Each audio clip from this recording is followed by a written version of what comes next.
الحمدللہ رب العالمین والصلاة والسلام علی رسولہ محمد وآلہ واصحابہ اجمعین اما بعد فاعوذ باللہ من الشیطان الرجیم بسم اللہ الرحمن الرحیم انا فتحنا لک فتحا مبینا لیغفر لک اللہ ما تقدم من ذنبک وما تأخر ویتم نعمته علیک ویہدیک صراطا مستقیما وینصرک اللہ نصرا عزیزا۔ سورہ الفتح مدنی صورت ہے، ہجرت کے بعد نازل ہوئی۔ اس صورت کے اندر خاص موضوع صلح حدیبیہ ہے۔ رسول اللہ صلی اللہ علیہ وسلم کو ہجرت کیے ہوئے 6واں برس تھا، مدینہ آئے ہوئے۔ آپ کو مکہ مکرمہ کا بڑا شوق، بیت اللہ کی یاد ستاتی تھی، ہر وقت بیت اللہ کے پاس رہتے تھے۔ اب 6واں برس ہو رہا ہے اور بیت اللہ نہیں گئے۔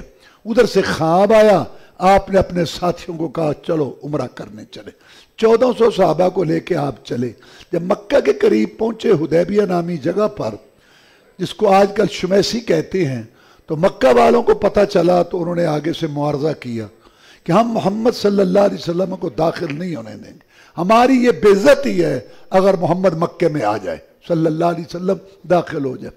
مذاکرات شروع ہوئے، رسول اللہ صلی اللہ علیہ وسلم بھی وہاں رک گئے اور مذاکرات جو ہے وہ ہوتے رہے۔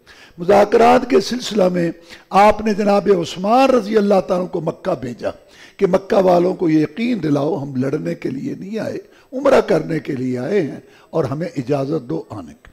مذاکرات میں کچھ لیٹ ہو گئے، خبر مشہور ہو گئی کہ عثمان رضی اللہ تعالیٰ شہید کر دیے گئے۔ رسول اللہ صلی اللہ علیہ وسلم نے اپنے ساتھیوں سے بیعت لی، آؤ میرے ساتھ بیعت کرو، عثمان کا بدلہ لے کے جائیں گے رضی اللہ تعالیٰ عنہ۔ صحابہ کرام سے پوچھا گیا کہ آپ نے یہ بیعت کس چیز پر کی تھی؟ انہوں نے کہا الموت، موت پر کی تھی۔ رسول اللہ صلی اللہ علیہ وسلم نے ہم سے بیعت لی تھی موت پر کہ عثمان کا بدلہ لے کے جائیں گے رضی اللہ تعالیٰ۔ اب اس سے کئی باتیں معلوم ہیں۔ ایک تو یہ کہ عثمان رضی اللہ عنہ کی کتنی شان ہے، کتنا مقام ہے، جن پر رسول اللہ صلی اللہ علیہ وسلم 1400 صحابہ کو لے کر قربان ہونے کے لیے تیار ہو گئے۔ اور یہی وجہ ہے کہ عثمان رضی اللہ تعالیٰ عنہ کا جب محاصرہ ہوا تو جناب علی رضی اللہ تعالیٰ نے جناب حسن حسین رضی اللہ تعالیٰ عنہ کو کہا جاؤ خانو کے بعد دروازے پہ کھڑے ہو جاؤ اور قربان ہو جاؤ عثمان پر، جس پہ تمہارا نانا 1400 صحابہ کو لے کے قربان ہونے کے لیے تیار ہو گیا۔ جناب عثمان رضی اللہ تبارک و تعالیٰ مانتے۔ اس سے یہ بھی معلوم ہوا کہ رسول اللہ صلی اللہ علیہ وسلم حاضر ناظر نہیں تھے۔ اگر حاضر ناظر ہوتے تو کہتے میں تو عثمان کو دیکھ رہا ہوں، عثمان تو وہاں ہے۔ اور جو لوگ یہ عقیدہ رکھتے ہیں کہ ہم پڑھتے ہیں نا السلام علیکہ ایھا النبی ورحمت اللہ، تو یہ رسول اللہ صلی اللہ علیہ وسلم سن رہے ہوتے ہیں۔ یہ بات صحیح نہیں ہے۔ ہم پڑھتے ہیں عبادت سمجھ کر، رسول صلی اللہ علیہ وسلم کا حکم سمجھ کر، ورنہ رسول اللہ صلی اللہ علیہ وسلم سنتے نہیں ہیں۔ اگر سنتے ہوتے تو رسول اللہ صلی اللہ علیہ وسلم کہتے عثمان سلام مجھے پڑھ رہا ہے، بھیج رہا ہے، ہر وقت تو مجھے سلام آ رہے ہیں، عثمان ٹھیک ہے۔ اور یہاں سے یہ بھی معلوم ہوا کہ آپ عالم الغیب نہیں تھے۔ اگر عالم الغیب ہوتے تو پھر ان کو پتہ ہوتا کہ عثمان شہید نہیں ہوا، معاذ اللہ، یہ جان بوجھ کے سارا یہ سلسلہ کیا، بات صحیح نہیں۔ بیعت ہوئی، اللہ تعالیٰ خوش ہو گئے اس بیعت پر، اور سورہ فتح کے اندر یہ آیتیں آ گئی لقد رضی اللہ عن المؤمنین اذ بایعونک تحت الشجرہ، اللہ راضی ہو گیا ان مومنوں سے جو تیرے ساتھ بیعت کرتے تھے درخت کے نیچے۔ رسول اللہ صلی اللہ علیہ وسلم نے فرمایا لا يدخل النار من بایعنی تحت الشجرہ، جن لوگوں نے میرے ساتھ درخت کے نیچے بیعت کی تھی ان میں سے کوئی بھی جہنم میں نہیں جائے گا۔ یہ رسول اللہ صلی اللہ علیہ وسلم کی حدیث ہے صحیح۔ اب جب صلح شروع ہوئی تو اس کے اندر 4 شرطیں طے ہوئیں۔ صلح حدیبیہ میں مکہ والوں اور رسول صلی اللہ علیہ وسلم کے درمیان 4 شرطیں طے ہوئیں۔ پہلی شرط یہ تھی کہ 10 سال جنگ نہیں ہوگی، 10 سال نہیں لڑیں گے۔ دوسری شرط یہ تھی کہ آئندہ سال آ کے عمرہ کرو، اس سال ہم نہیں آنے دیں گے، اس سال واپس جاؤ، آئندہ سال آؤ عمرہ کرو اور 3 دن یہاں تم رہ سکتے ہو۔ اور تیسری شرط یہ تھی کہ اب 2 طاقتیں ہو گئی ہیں، ایک مکہ والے ایک مدینہ والے، باقی عرب کے قبائل جن کے ساتھ ملنا چاہتے ہیں مل جائیں، جو مکہ والوں کے ساتھ ملنا چاہتے ہیں ان کے ساتھ مل جائیں، اور جو مدینہ والوں کے ساتھ ملنا چاہتے ہیں ان کے ساتھ مل جائیں۔ اور چوتھی شرط یہ تھی کہ جو مکہ میں سے مسلمان ہو کے آ جائے گا، پابند ہوں گے آپ لوگ اے محمد صلی اللہ علیہ وسلم کہ آپ واپس کریں گے اس کو، اور جو تم میں سے مرتد ہو کے کافر ہو کے آ جائے گا ہمارے پاس، ہم اس کو واپس نہیں کریں گے۔ یہ 4 شرطیں تھیں۔ ظاہری طور پر کچھ شرطوں میں جو ہے وہ مسلمانوں کو اپنی جو ہے نا ہار شکست محسوس ہو رہی تھی۔ چنانچہ عمر فاروق رضی اللہ تعالیٰ نے عرض کی کہ اللہ کے رسول صلی اللہ علیہ وسلم، کیا ہم حق پر نہیں ہیں؟ ہاں حق پر ہیں۔ کیا یہ جھوٹے نہیں ہیں؟ ہاں یہ جھوٹے ہیں۔ جو ہمارے مر جائیں شہید ہیں؟ ہاں۔ اور جو ان میں سے مر جائیں وہ جنمی ہیں؟ ہاں۔ تو پھر یہ نیچے لگنے والی بات کیا ہے؟ رسول اللہ صلی اللہ علیہ وسلم نے کوئی لمبی چوڑی تقریر نہیں کی، اور تھا بھی عمر رضی اللہ، بہت عظیم آدمی۔ آپ نے جملہ بولا، انی رسول اللہ، اے عمر میں اللہ کا رسول ہوں۔ اس میں 2 پیغام تھے۔ پہلا یہ کہ میں اپنی مرضی سے نہیں کر رہا، میں جو کر رہا ہوں اللہ کے حکم سے کر رہا ہوں۔ اور دوسرا یہ پیغام تھا، تو نے مجھے رسول تسلیم کیا ہے، تیری عقل میں آئے تب بھی مان، نہ آئے تب بھی مان۔ رسول کو رسول ماننے کا مطلب یہ ہے کہ سر تسلیم خم ہے جو مزاج رسول میں آئے۔ چنانچہ یہ معاہدہ ہو گیا، آپ نے فرمایا لکھو، یہ صلح ہے جو محمد رسول اللہ صلی اللہ علیہ وسلم نے کی ہے سرداران قریش سے، اور لکھنے والے تھے علی رضی اللہ تعالی۔ سہیل ان کی طرف سے نمائندہ تھا کہ لگا محمد صلی اللہ علیہ وسلم، ہم آپ کو رسول تسلیم نہیں کرتے، اگر ہم آپ کو رسول تسلیم کرتے تو ہم آپ کو نہ روکتے، اپنا نام لکھو، اپنے باپ کا نام لکھو، ہم رسول لفظ نہیں لکھنے دیں گے۔ آپ نے فرمایا مجھے اللہ نے حکم دیا ہے صلح کرنے، آج میں ان کی ہر بات تسلیم کروں گا، علی مٹاؤ رسول کا لفظ، مجھے اللہ رسول مانتا ہے، مجھے اللہ نے رسول بنایا۔ اگر یہ علی کہنے لگے رضی اللہ جناب میں نہیں مٹاؤں گا، میں نہیں رسول اللہ کا لفظ مٹا سکتا، اب اللہ کہاں ہے؟ آپ نے لکیر پھیر دی، یعنی صرف صلح کی خاطر آپ نے یہ بات قبول کی۔ اب میں آپ کو بتاتا ہوں کہ یہ فتح ہے، کیونکہ اللہ نے اس کو فتح کہا، نام سورت کا نام بھی فتح ہے کہ اے نبی ہم نے آپ کے لیے فتح مبین کر دی۔ اصل میں یہ دروازہ تھا ہمارے لیے، یعنی امن سکون کا، اور پھر مکہ فتح ہونے کا، اور یہ جو انہوں نے تسلیم کی یہ باتیں، یہ شرائط، ان میں بھی مسلمانوں کی فتح تھی۔ اب میں بتاتا ہوں آپ کو۔ پہلی شرط تھی کہ 10 سال جنگ نہیں کرے، نہ کرو، تم ہی لڑتے ہو نہ لڑو، تو ہمارا فائدہ ہے اس میں۔ لڑتے ہو نا، تم ہی آتے، دیکھو نا یہی آگے جنگ کرتے تھے، تو کہنے لگے کہ ہم اب نہیں لڑیں گے 10 سال، ٹھیک ہے، اس میں ہمارا فائدہ تھا مسلمانوں کا۔ دوسری شرط یہ تھی کہ آئندہ سال آ کے عمرہ کرو، چلو ٹھیک ہے اس سال نہیں جانے، لیکن حق تو تسلیم کیا، راستہ تو کھلا، چلو اس سال نہ صحیح اگلے سال۔ اس میں بھی ہماری فتح تھی مسلمانوں، اس لیے اس کو فتح کا۔ اور تیسری بات کیا تھی کہ باقی عرب کے قبائل جو ہے نا، وہ جو مکہ والوں کے ساتھ ملنا چاہتی ہیں ان کے ساتھ مل جائیں، اور جو مدینہ والوں کے ساتھ ملنا چاہتے ہیں ان کے ساتھ مل جائیں۔ اس میں بھی بہت بڑی فتح تھی مسلمانوں کی۔ پہلے ادارہ داری بنائی ہوئی تھی، تم ادھر نہیں جا سکتے، ادھر ہمارے رشتہ دار نہیں جا سکتے، جاؤ تو کان میں روئے ٹھونس کے جاؤ، راستہ بند ہے۔ اتنی اجارہ داری بنا رکھی تھی، اور اب جہاد نے ان کی کمر توڑی، شکست کھائی، مونچھوں کو نیچا کر کے سر جھکا کے بیٹھے تھے کہ باقی عرب کے قبائل جدھر جاتے ہیں جائیں، ہمیں ان سے کیا۔ یہ مسلمانوں کی فتح تھی۔ چوتھی بات رہ گئی کیا کہ جو مکہ والوں سے آئے گا آپ اس کو واپس کریں گے، اور جو آنے سے آئے گا ہم اس کو واپس نہیں کریں گے۔ اس میں ایک بات تھی ظاہری، آپ کو پتہ، اسی پہ تو حضرت عمر فاروق رضی اللہ تعالیٰ پریشان تھے، لیکن اس کا بھی ہمیں فائدہ ہوا۔ مسلمان ہے، انہوں نے اس کو بند کیا ہوا ہے، مارا ہے، دوسرا آیا روٹی لے کے، مارنے والا مار رہا ہے پیٹ رہا ہے، جب مار بس تھک گئے، مارو اور مارو مارو مارو، مارتے کیوں نہیں ہو؟ تھک، سنو مارتے کو بات بھی سنو، ایسے میٹھی انداز سے توحید کی بات، رسالت اسلام کی باتیں پیش کی، یار بات تو ٹھیک، کیونکہ فطرت مطابق دین ہے۔ اب وہ تیسرا آیا تو یہ بھی کلمہ پڑھ رہا ہے، کہتا ہے اس کو پکڑو، اس کو ادھر بند کرو دوسری کوٹھڑی میں۔ اچھا، اور دوسرے سے تیسرے سے 200 آدمی مسلمان ہو، 200